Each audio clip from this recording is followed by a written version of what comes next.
Me llamo Guadalupe Elena Ríos Márquez. Tengo 32 años. Vivo en la Ciudad de México, en un departamento pequeño de la colonia Roma que da a un patio interior donde siempre cuelgan sábanas, y por la mañana llega el olor a café de la vecina de arriba. Trabajo como trabajadora social en un centro comunitario del sur de la ciudad. Mi día empieza con el ruido del tráfico, con el canto metálico del metro, con el bullicio de los tianguis en la calle. Ahora, si soy honesta, vivo con la respiración contenida, duermo pocas horas, tengo insomnio cuando la casa se calla y una sensación de vacío que me acompaña como un peso frío en el estómago. La vida me ha enseñado a contener las lágrimas, a medirme, a ordenar el dolor como quien acomoda los platos en un estante, con cuidado, por si puede romperse todo de un empujón. Antes de seguir, si te gustan historias reales que duelen y enseñan, considera suscribirte. Contarlo me cuesta, pero quizá alguien necesita escucharlo. Escuchar aquellas palabras fue como recibir una pedrada en la frente. Nunca te habría elegido si hubiera tenido opción, me dijo mi madre adoptiva. No era una frase al azar, fue un arma arrojada en una noche de verano, con las ventanas abiertas y el calor pegado a la piel. Me la repito tantas veces que aún la siento vibrar bajo la lengua cuando hablo. Esa frase no solo rompió algo dentro de mí, también puso en marcha una maquinaria de preguntas que he pasado años desmontando pieza por pieza. Crecí en una casa de 2 pisos en la periferia de la ciudad, con su patio donde crecían pencas agrietadas y un perrito que siempre se escondía bajo la mesa. Mi madre adoptiva se llama Dolores, pero todos la llaman Lola. Mi padre, Miguel, murió cuando yo tenía 23 años, una muerte silenciosa por una enfermedad que nadie se permitió nombrar demasiado en voz alta. Tenía un hermano, Daniel, 2 años mayor que yo, al que le pasaban las cosas de forma distinta. Él siempre tuvo el beneficio de la duda, una sonrisa prefabricada de la familia. Yo, en cambio, fui creciendo con la sensación de ser un intruso en mi propia casa, un nombre que alguien había escogido por obligación. No puedo decir que no haya habido cariño. Hubo tardes en las que Lola me hacía pan dulce y me enseñaba a coser botones con paciencia, hubo noches en las que Daniel y yo nos reíamos hasta quedarnos sin aliento. Pero hubo también un tono cotidiano de rechazo en los silencios, en los comentarios casuales, en la forma en que mi madre corregía mi ropa o mi manera de hablar delante de visitas como si aquello fuera vergonzoso. Pequeñas punzadas que se sumaban, que me hicieron dudar de mi derecho a existir en esa casa. Recuerdo la noche exacta en la que lo dijo. Tendría 17 años. Yo acababa de recibir una beca para estudiar fuera de la ciudad, una posibilidad que nos prometía a todos una salida. Esperaba que esa noticia pudiera traer orgullo, una tregua. En cambio, la cena fue tensa, la conversación se enredó con la escasez y con viejas rencillas sobre dinero, sobre quien había sacrificado más por la familia. A un cierto punto, la discusión saltó a temas personales, y en un tono que no admitía retorno Lola lanzó esa frase. Me levanté con la garganta como un nudo. Salí al balcón, la ciudad templada por la noche olía a asfalto y a tacos, y me quedé allí sosteniendo mi pecho como si alguien apretara las costillas. Desde entonces, convivimos con la sombra de esas palabras. No se las reproché a los 18, no a los 23. Aprendí a callar porque callar era la manera de sobrevivir. Pero el silencio es un tejido que se deshilacha con el tiempo, y en el fondo de uno de los cajones de la cómoda encontré una hoja que cambió todo, un papeleo con un sello, una etiqueta de hospital, un nombre que no reconocí al principio. Esa hoja tenía mi nombre de recién nacida y lo que parecía la firma de alguien, Ana M. Tenía además una nota a lápiz, arrugada, por favor, cuídala. No supe en el momento qué hacer con esa hoja. La escondí, la miré por semanas, la llevé conmigo en el bolsillo como un talismán inquietante. Empecé a observar la casa con otros ojos, los armarios cerrados, las fotos en blanco y negro en la sala, la manera en que mis padres evitaban ciertas calles cuando hablaban al teléfono. A ratos me parecía que la ciudad misma se cerraba como una pinza alrededor de una verdad que yo no conocía. Mi trabajo me acostumbró a escuchar historias duras, madres que dejaban hijos en paradas de autobús por hambre, hombres que llegaban al centro con la mirada perdida, personas que buscaban un refugio para contar sus verdades. Yo aprendí a ser firme, a anotar datos, a ofrecer alternativas. Pero esta vez la verdad que necesitaba no era la de un usuario, era la mía. Y, como siempre, las verdades propias son las más difíciles de enfrentar. La hoja con la nota de Ana fue la chispa. Empecé a preguntar en voz baja a la vecina del segundo piso, a la señora de la tienda de la esquina, a las hermanas de la iglesia. Algunos levantaron los hombros, otros desviaron la mirada. Una mañana, La señora del mercado que vendía jitomates me ofreció una bolsa más larga y, en voz casi inaudible, dijo, si quieres saber, pregunta en el hospital viejo. Pero muchacha, hay cosas que no te venden con monedero. Esa frase me picó la piel como un insecto. Sentí una mezcla de temor y de una necesidad ardiente de arrebatar esa verdad, no por venganza, sino por el derecho a saber quién era yo realmente. La primera parte de la búsqueda fue administrativa, solicitar registros, revisar fechas, hablar con viejos empleados del hospital que ya olían a tinta y a hospital.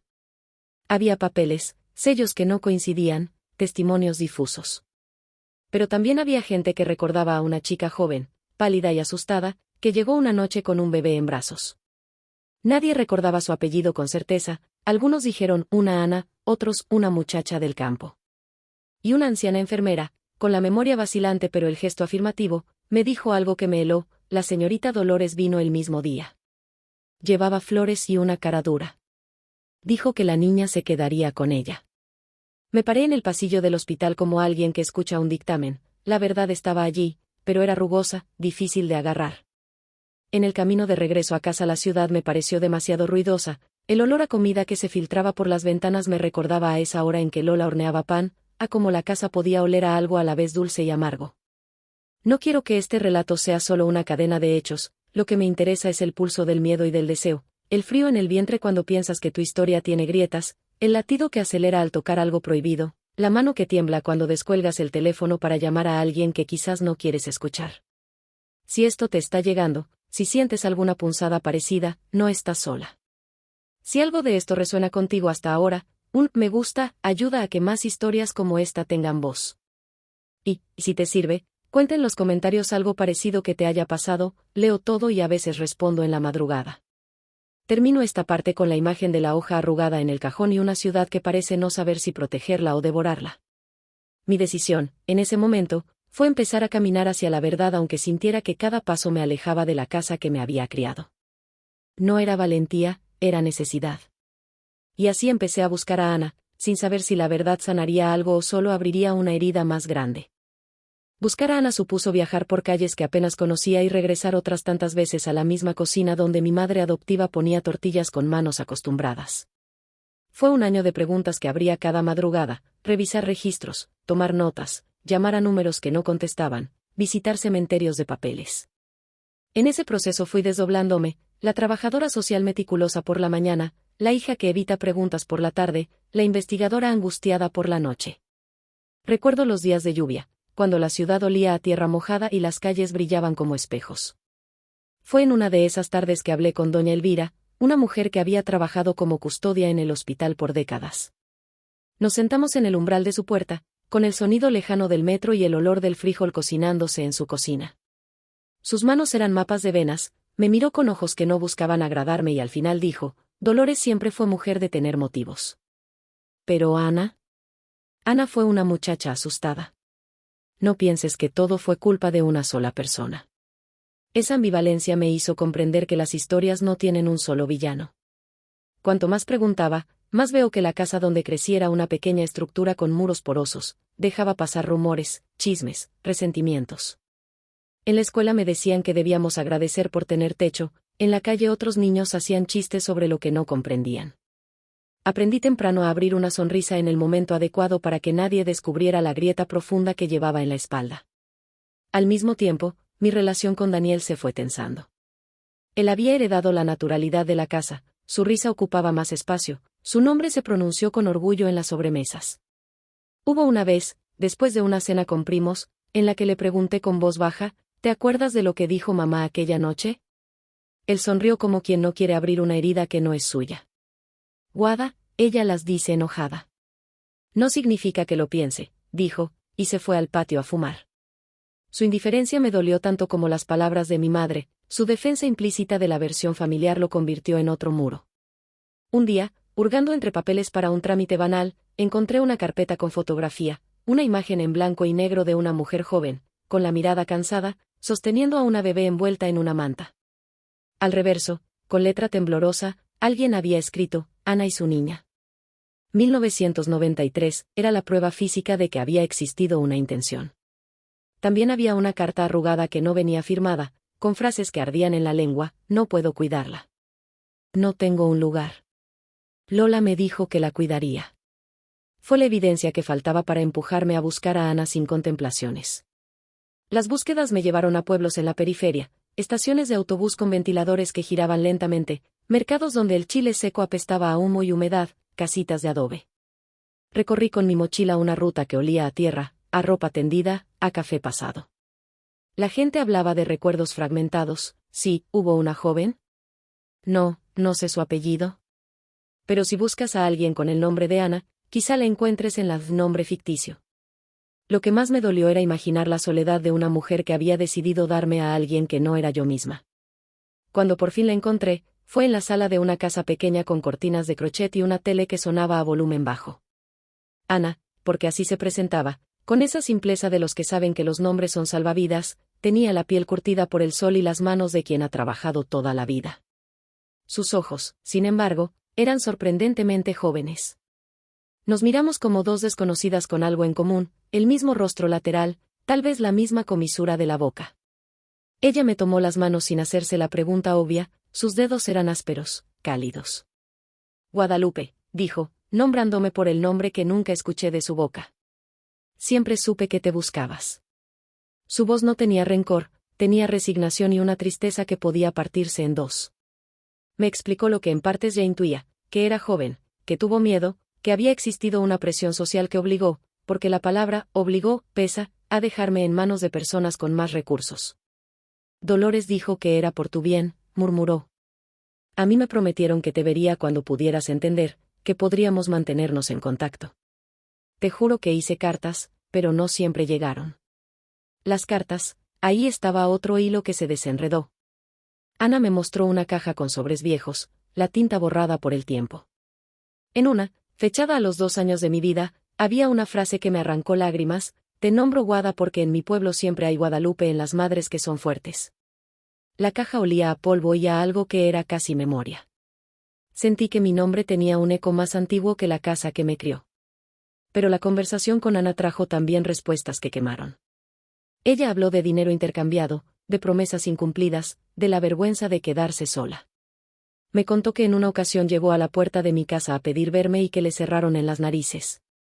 Me contó que a veces se quedaba mirando a un punto en el barrio desde lejos, sin atreverse a acercarse. Mientras narraba, sus manos se cerraban y se abrían como si sujetara un hilo que temía soltar. Regresé a la ciudad con la cabeza como un tambor. Tener pruebas de la existencia de Ana y, al mismo tiempo, sentir la evidencia de la negación, las cartas que no llegaban, las promesas rotas, creó en mí un cóctel de rabia y pena. La rabia porque había sido privada de un tipo de verdad, y la pena porque la mujer que me dio la vida había vivido en la espera, en la culpa, en el arrepentimiento. En casa, la tensión subió. Yo me sentí embestida por una doble necesidad: quería confrontar a Lola con las pruebas y, a la vez, necesitaba entender por qué había dicho lo que dijo. La familia reaccionó con uñas retraídas. Daniel dijo que no veía la necesidad de remover el pasado. Lola cerró los ojos con la expresión de quien decide no dar batalla. En el aire de la sala se mezclaba el olor del café recalentado y la sensación de un conflicto que ya no podía ser ignorado. En lo profundo de la noche me despertaba con frío en el estómago, con los recuerdos de la infancia como si mi cuerpo tuviera memoria propia.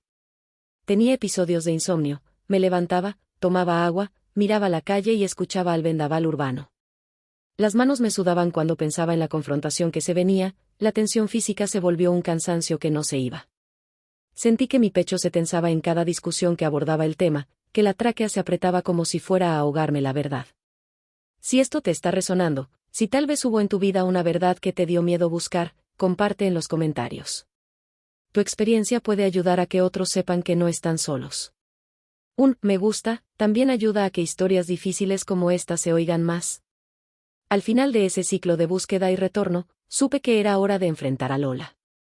Todo lo que había reunido, la foto, las cartas, el testimonio de Ana, fueron piezas que no admitían más evasivas. La cuestión era aterradora: ¿qué se siente cuando la madre que te crió admite que no te habría elegido si hubiese tenido opción? ¿Cómo poner en palabras el dolor de descubrir que uno es, para quien te dio techo y apellido, el resultado de una obligación? La respuesta no era sencilla. Lo único que sabía era que necesitaba preguntar y dejar que la casa se pronunciara, aunque su respuesta doliera. La confrontación con Lola no fue una escena teatral, fue una serie de pequeños asaltos, como los golpes que no tumban una puerta de una sola vez, sino que la debilitan hasta que cede. Elegí una tarde lluviosa para hablar, el cielo gris parecía dispuesto a acompañar la gravedad de lo que iba a ocurrir. Llevaba conmigo la carpeta con las pruebas, la foto en blanco y negro, las cartas de Ana. Mi cuerpo se movía con esa mezcla de determinación y vértigo que te hace avanzar aun cuando el suelo parece ceder. La casa olía a sopa de fideos. Lola estaba en la cocina, con su delantal gastado, doblando toallas. Al verme entrar, su rostro cambió, hubo sorpresa, luego una velocidad calculada para recuperar la normalidad. Le dejé la carpeta sobre la mesa y esperé a que mirara. No dijo nada de inmediato, sus dedos se detuvieron en el paño de cocina y pude ver cómo su mandíbula trabajaba. «¿Qué es esto, Guadalupe?», preguntó al final, con una voz que intentaba ser calma. «Tú lo sabes, ¿verdad?», respondí. No la acusé con violencia, no era necesario. La carpeta hablaba por mí, la foto, las cartas, el sello del hospital. Ella respiró hondo y dejó la toalla a un lado. «Yo no dije, no quería que lo supieras así», murmuró. Su voz se quebró, y por un segundo vi a la mujer que cuidaba la casa y tejía almohadas para las visitas. Después, la transformación, su rostro se endureció, la defensiva habitual. «No sé por qué buscas excusas para acusarme», dijo. Me miró como si yo fuera una intrusa que había irrumpido en su terreno seguro. La conversación se convirtió en un cruce de lanzas. Las palabras afiladas que me había guardado durante años encontraron finalmente salida. Le dije lo que sentí, como su frase me había marcado, como su silencio me había dejado a la deriva, como la sensación de no pertenecer me había tejido heridas.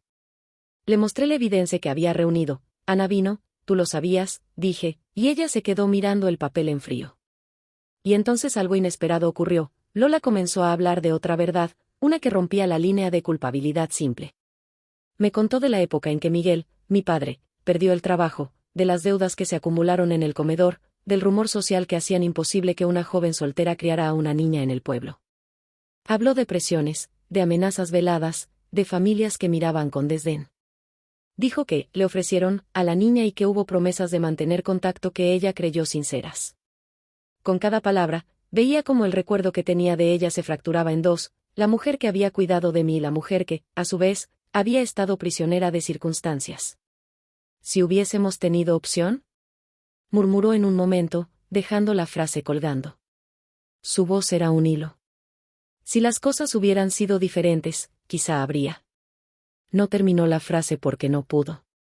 Pero la frase también reveló una cosa más, su comentario cruel de aquella noche fue quizá menos una sentencia que una confesión dolida, una admisión de que en su corazón había lugar para un arrepentimiento que nunca supo transformar en abrazos. Yo quería gritarle, «¿Entonces por qué me lo dijiste? ¿Por qué me hiciste pequeña de esa manera?». Pero al mismo tiempo sentí una especie de compasión. No como excusa, sino como reconocimiento de que los humanos son complejos y muchas veces somos verdugos y víctimas a la vez. Lo que más me costó aceptar fue que la opción que le faltó no era simplemente elegirme, sino elegir entre una moral social que la apretaba y la posibilidad de seguir su propio impulso. Y en esa tensión, ella eligió un camino que me dejó daño. Daniel entró a la cocina en medio de la discusión. Tenía la cara tensa, la mirada evasiva. Intentó mediar, hablar de cosas prácticas, las cuentas, la venta de un auto, lo cotidiano que aterra. Pero no evitó el silencio que siguió a nuestras palabras.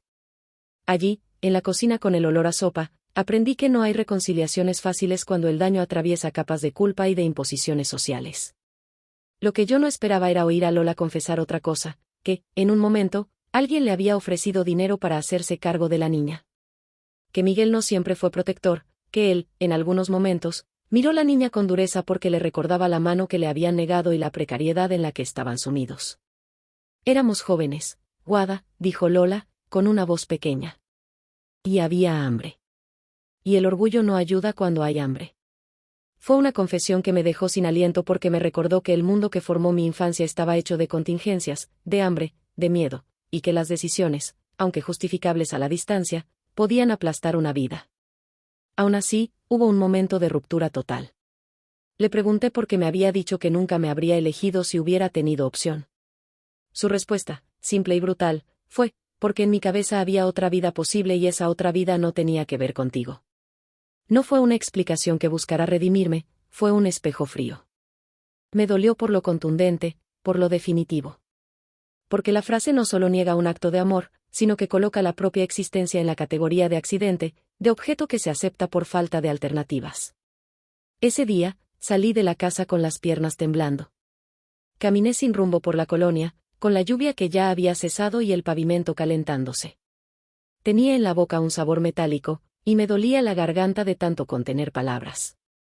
Al llegar a mi departamento me senté en el suelo y dejé que todo lo que había recogido se me viniera encima, la nostalgia, la rabia, la comprensión amarga. Fue una noche de insomnio y de vómitos emocionales, en la que mi cuerpo se rebeló contra la acumulación de dolor. Pero la historia todavía guardaba giros inesperados. Al limpiar uno de los cuadernos de la casa, encontré una hoja, casi al final, con una frase que me detuvo: puede que no te hubiera elegido si hubiera podido elegir, pero sí te cuidé. A mi manera. La firma era la suya, pero la caligrafía se había vuelto temblorosa. Aquella frase fue otra llave, no borraba la dureza de la otra, pero mostraba que detrás de su violencia había también un intento de defensa, una lógica de supervivencia que la llevó a justificar lo injustificable. En los días siguientes, hablé con Ana nuevamente. Ella lloró al oír mi relato sobre la confrontación. Yo también me sentía humillada, dijo. No pude sostener la pena. Nos encontramos en un parque con olor a césped y a tierra, y hablamos de cómo la elección que ella hizo, o que la obligaron a hacer, la había perseguido por años. Ella me dijo que me había amado a su manera, en cartas, en silencios, en miradas furtivas desde lejos. Eso me hizo pensar en el amor como algo que no siempre se corresponde con las formas que esperamos. Si esto te toca, si hay en ti una historia donde te han dicho que no hubieses sido elegido, compártelo. A veces, nombrarlo en voz alta es el primer paso para dejar de cargarlo en soledad. Al final de esta parte, comprendí que mi camino no era reducir a nadie a un papel de villana. Las personas pueden haber causado daño desde la necesidad, la cobardía o el miedo. Lo que sí necesitaba era tomar mi vida de nuevo. No para borrar el pasado, sino para afirmarme en el presente. Había que decidir cómo seguir siendo yo misma, con mis heridas y con la posibilidad de sanar. Cuando decidí que no quería que la historia siguiera gobernando mi respiración, tomé una decisión práctica, pedí licencia en el trabajo unos días y planeé un encuentro donde estuvieran las 3 personas que habían marcado mi origen, Lola, Ana y yo. No fue fácil coordinarlo. Ana vivía a varias horas de la ciudad y vino con el peso de años a cuestas. Lola, con su orgullo y su miedo, aceptó con la misma lentitud con la que suele aceptar la vida. Daniel no quiso participar, dijo que era drama innecesario. Sentí un alivio contradictorio al hacerlo sin él. El lugar elegido fue una cafetería tranquila en la Roma, un lugar inundado de luz a media tarde, con el olor a pan recién horneado. Quería que fuera neutral, que ninguna de las 2 mujeres sintiera que la otra tenía ventaja territorial. Ana llegó primero, con su caja de cartas envejecidas en una bolsa plástica. Lola llegó después, con una expresión que intentaba ser amable y que, sin embargo, mostraba una tensión profunda en la mandíbula. Nos sentamos en torno a una mesa y por un momento hubo un silencio que hablaba más que todas las palabras. Las tazas humeantes dibujaban vapor en el aire y el sonido de la ciudad se quedaba como música lejana. Empecé hablando de mí, de mi trabajo, de mis noches de insomnio, de esa sensación de vacío que me obligó a buscar. Fue una presentación breve, pero necesaria. Quería marcar que la reunión no era una acusación fútil, era una búsqueda de cierre y de comprensión. Ana habló después, con su voz serena y algo cascada. Compartió memorias que yo no conocía, las cartas que escribió y que a veces no llegaron, el miedo que la obligó a marcharse, la culpa que la acompañó durante años. Contó de noches en que miraba una foto mía en los periódicos locales, pequeñas menciones en un evento escolar, y lloraba en silencio. Me dijo que nunca dejó de pensar en mí, que sus decisiones habían estado siempre atravesadas por la pobreza y la vergüenza. Lola, por su parte, dio su versión. Habló de cómo la presión social y económica le cerraron opciones. Dijo que aceptó cuidar el bebé porque creyó que así protegía a la familia. Admitió que hubo momentos de resentimiento, no excusa, sino confesión, y que, a veces, en la noche, se preguntaba si había hecho lo correcto. Sus palabras no fueron limpias, fueron ásperas, llenas de contradicciones. Pero hubo un momento, cuando soltó una lágrima que se le deslizó sin anuncio, en el que vi que su coraza también tenía fisuras. Lo más duro fue cuando le pedí explicaciones por lo que dijo aquella noche que me marcó, nunca te habría elegido si hubiera tenido opción. Ella bajó la mirada y repitió la frase en voz baja, como quien repasa una mala decisión. Era mi manera de decir lo que en el fondo me dolía, dijo. No era compasión, era envidia y miedo. Te juro que no busqué hacerte daño a propósito. En su voz había remordimiento, y en sus manos la señal de que el tiempo había modificado la dureza. No fue una absolución sencillamente, no pretendió cambiar el pasado con un llanto. Pero fue honestidad. En un momento, Ana tomó la caja con las cartas y la puso en medio de la mesa. Estas son pruebas de que intenté ser parte, aunque tal vez no supe cómo, dijo. Lola la miró y, por primera vez en años, se acercó. No hubo abrazos ruidosos ni declaraciones heroicas, hubo un gesto lento. Lola extendió una mano y tocó las cartas como quien toca una reliquia. Ana dejó que su mano se quedara allí un segundo, y después, sin ruido, ambas se sonrieron. Fue una sonrisa diminuta, pero real. Yo me quedé mirando y, por primera vez, sentí que algo en mi pecho se descomprimía. Pero la reunión no borró el daño. No vino una resolución mágica ni una promesa eterna de reparación. Lo que hubo fue una aceptación acumulada. Ana aceptó que no podría recuperar los años, Lola aceptó que había causado daño, yo acepté que el dolor no se va de un plumazo. Salimos de la cafetería con la sensación de haber avanzado en una conversación que llevaba años en un anzuelo clavado en la piel. Después de ese encuentro empecé a hacer algo más práctico, armar mis límites. Había vivido muchos años atendiendo las necesidades emocionales de otros, ahora era el momento de atender las mías. Les pedí a ambas que respetaran mis tiempos, que no me pidieran servicios emocionales inmediatos, que me permitieran construir mi identidad fuera de la narrativa de elegida/no elegida. Les propuse encaminarnos hacia una relación aunque frágil, visitas pautadas, hablar con un terapeuta familiar si era necesario, y no imponerme lecturas públicas de culpabilidad. Mi cuerpo reaccionó, algunas noches dormí mejor, otras las lágrimas vinieron en oleadas. Me di permiso para enojarme, para lamentarme, para alejarme. Empecé a escribir cartas que no envié, a veces las quemaba en un incensario, sintiendo que dejaba ir algo de la rabia que me había anclado. Empecé también a trabajar con mis usuarios de manera distinta, mi historia me volvió más paciente y más dura al mismo tiempo. Aprendí a escuchar sin tragar todo el ruido interno. En este proceso hubo pequeños reveses, una discusión tonta con Lola por la cena, una carta de Ana que llegó tarde, momentos en los que mis antiguos miedos querían regresar. Pero también hubo avances, una comida tranquila en la que Lola me contó de su madre y de cómo ella también fue forzada por la vida, y una tarde en la que Ana me devolvió un cuaderno con dibujos infantiles que yo creía perdidos. Esas pequeñas cosas fueron como piedras de puente. Si estás leyendo esto y te cuestionas sobre tu pertenencia, o si alguna vez alguien te dijo que no te elegiría, tal vez te ayude a saber que hay caminos posibles hacia la reconstrucción. No es un sendero sin espinas, pero es un sendero.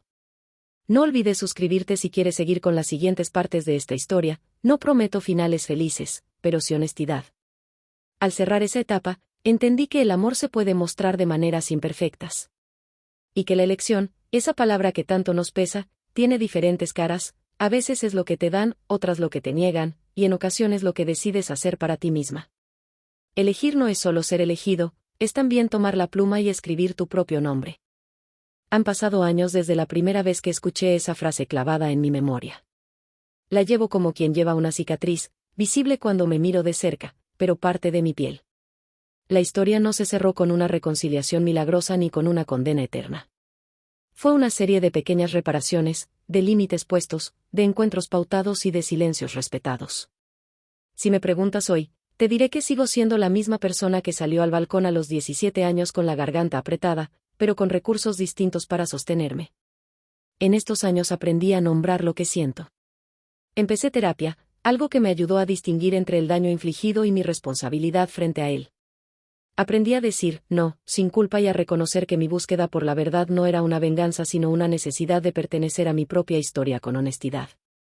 A veces, en noches de trabajo, cuando cierro la puerta del centro comunitario, me siento en el coche y dejo que la ciudad me alcance con su ruido. Mi vientre ya no se aprieta con la misma intensidad, aunque la memoria está ahí, como paisaje al fondo. Si te resuena esto, y si alguna vez te han dicho algo similar, quizá te ayude a saber que el proceso de sanar no borra la herida pero te permite caminar con ella. A lo largo de este camino he tenido momentos de triunfo pequeño, leer mi nombre en una placa de reconocimiento en el centro, escuchar a un usuario decir que gracias a mi acompañamiento consiguió trabajo, o simplemente despertarme sin que la palabra de mi madre me gobierne la primera hora del día. Esos logros no son epifanías gigantescas, son puntitos de luz que aparecen en la monotonía. Con Ana mantuvimos un vínculo intermitente y tierno, llamadas con horarios pactados, una comida cada tanto, cartas que ya no se mojan por el tiempo. Nos hicimos amigas con barreras, con respeto a nuestras propias heridas. Ella se convirtió en una presencia que, aunque nunca llenó los años que no compartimos, sí logró que mi origen dejara de ser una cuestión de secreto y pasara a ser una narrativa asumida. Con Lola la relación sigue siendo compleja. A veces volvemos a pelear por cosas triviales y otras conversamos con naturalidad. Ha habido días en que la veo con los dedos temblando y me da pena, otros en los que quiero gritarle que ciertas cosas no se arreglan con lágrimas. Algo que no esperaba fue la relación con Daniel. Al principio su negativa a participar me dolió, sentí que fue cómplice por omisión. Pero con el tiempo surgieron conversaciones más honestas, él me confesó que, de niño, sintió también la presión de ser el consentido y que a su manera cargó con culpa por no haberme protegido. No todo se arregló con orgullo de hermano tardío, pero sí hubo un intento de reparar. Eso me dejó entender que las familias se recomponen en forma de telares imperfectos, en los que cada quien aporta un hilo diferente. La lección que más me pesa y más me sana es simple, el acto de elegir es complejo. Cuando Ana me contó que me eligió en una carta con el nombre de Guadalupe porque en su pueblo la Guadalupe era la madre fuerte, entendí que la elección no es solo un acto de quien te toma, sino también de quien decide ser. Lola no me habría elegido, según sus palabras, si hubiera tenido otra opción. Pero yo me elijo a mí. Esa frase se ha vuelto mi mantra silencioso, no porque ignore el daño, sino para afirmar que mi valor no depende de la aprobación de quien me crió. En el trabajo, a menudo recibo llamadas de jóvenes que han pasado por situaciones de abandono o de familia rota. Cuando puedo, les cuento mi historia con la honestidad de quien ha sufrido pero que también se reivindica. Les digo que la verdad duele, que la búsqueda por conocerla es legítima, pero que también es importante construir límites, buscar apoyo y aprender a nombrar lo que sienten. He visto que esas palabras, dichas con calma, pueden cambiar una madrugada difícil. Si algo de esto te toca, por favor comparte. ¿Te ha pasado algo parecido? ¿Alguien te dijo alguna vez que no te habría elegido? Me interesa leerlo y acompañarte con lo que pueda. Un comentario es una forma de decir que no estás sola. Puede que la historia no tenga un final feliz en clave convencional. No nos convertimos en una familia perfecta ni en protagonistas de una novela redentora. Lo que logramos fue, con tropiezos y con paciencia, desactivar la palabra que me había herido y convertirla en un motor para reconstruirme. Aprendí a perdonar en la medida en que perdonar no significa olvidar sino dejar de cargar con la ira que entorpece. Perdoné en pedacitos, a veces perdoné a Lola, otras veces solo a la situación que la atrapó. Un último giro que quiero contar, hace poco encontré una carta que Ana nunca envió. Era una especie de inventario de lo que hubiera querido decirme cuando yo era niña, te amo sin pruebas, empezaba, y seguía con cosas sencillas, como el recuerdo de una noche en que me cubrió con una cobija durante un temporal, o de cómo me inventó una canción con palabras en otro idioma para que pudiera dormir. Al leerla en mi cocina, con la luz de la tarde entrando por la ventana y el olor a pan recalentado, me di cuenta de algo esencial: la vida es acumulación de gestos, y aunque algunos falten, los que quedan pueden sostenerte. Esa carta me devolvió una parte de mí que no sabía que estaba extraviada. No te prometo un final con todos abrazos, pero sí te aseguro que es posible elegir tu propia vida, con sus límites y sus decisiones. Si quieres seguir esta historia o conocer otras, suscríbete, prometo seguir compartiendo con honestidad y cuidado. Y si alguna vez alguien te dijo que no te habría elegido, recuerda, tú puedes elegirte cada día. Gracias por escuchar.